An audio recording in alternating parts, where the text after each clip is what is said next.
Okay, extract from Out of the Blue by Simon Armitage. A fairly lengthy poem, as you can see. As before, we're going to be using Art Wars. So, what is it about? It is an eyewitness or first-person account of the tragedy, terrorist attack, massacre, whatever you want to call it, at the World Trade Center, the Twin Towers. And it's told from a first-person perspective. Simon Armitage, the poet, wrote this as a tribute to those who were caught up in this terrible, terrible conflict. And as a conflict, the type of conflict it is a terrorist attack where innocent people were caught in the crossfire. Now, this person is trapped. This person is clearly trapped. And the repeated ideas that are in this poem are that this person is desperate. We see this desperation of this person waving, trying to attract attention, trying to be noticed, knowing that he is having his final moments and that his end is coming quickly.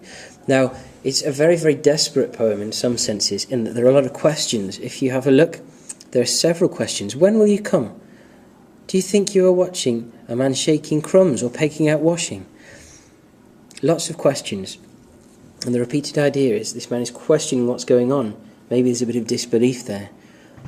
Now, with the questioning, the tone is very, very important. In each one of these stanzas, there's a slightly different tone. And in your answer, if you discuss Out of the Blue, it would be a very useful practice to pick out the different tones that you have in this. For example, if we have a look at stanza 4, I'm trying and trying, the heat behind me is bullying, driving, but the white of surrender is not yet flying, I am not at the point of leaving, diving. We've got a very, very defiant tone. This man is saying, I will not give up, I will not surrender to my fate. I'm going to keep on trying to get noticed, trying to do something. However, look how quickly that tone changes in the next stanza. A bird goes by, the depth is appalling.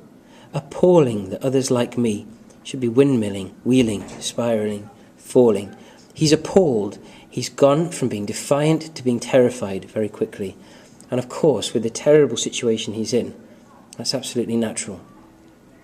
Right then, so individual words, I'm going to say appalling again. This idea that he is appalled that this is happening, that this is dreadful. We've also got these other terms which describe the horrible situation that he's in. The heat is bullying, it's driving. Very, very emotive terms. Alliteration. We don't have a great deal, but what we have is significant. In fact, we do have a great deal. Look, twirling, turning, waving, watching. This idea that we've got this very serene image of this man high up in that building, waving, watching, flagging.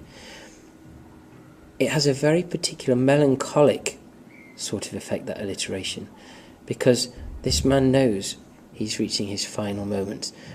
You can interpret this loads of different ways, but for me, it's almost this idea that he wants to make his final moments as serene as he can, as reflective as he can, before the end comes. It's a very emotive poem. So, rhyme and rhythm. Well, what can we say about this? Let's see. We have quite a regular rhyme scheme, and if you have a look at, we have the second and fourth lines rhyming significantly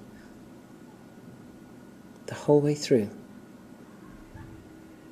Sorry, just checking. Yes, we do. So we have quite a regular sort of rhyme. I feel that Armitage wanted to paint a very, very clear, very, very vivid picture of this event, and perhaps that's deliberate that he's got that particular rhyme and rhythm. It's a very, very measured, very, very calmly delivered rendition. He said that he wanted to bring it into the perspective from one person. He wanted to bring this whole tragedy and actually illustrate it from one person, because I think in a way it's very, very hard to assimilate the idea of 9/11, it's very hard to sort of picture how massive the scale was. But if anything, by focusing in on one person's reaction to it, it's all the more emotive. And it's very, very special because of that. Okay, so finally, the structure. Well, we've already said that each stanza has a slightly different tone to it. And you can say that that is the structure. We'll talk through this person's emotions, and each stanza contains a slightly different emotion that is there. Crucially, and very interestingly, and this is different from any of the other poems, it's an extract from Out of the Blue. Out of the Blue itself is a much, much longer text. And so you can say that it is an extract from there. Structurally, it's been taken out of the main bit. Okay, so, as before, talked sequentially through Art Wars. Tune in for the next one.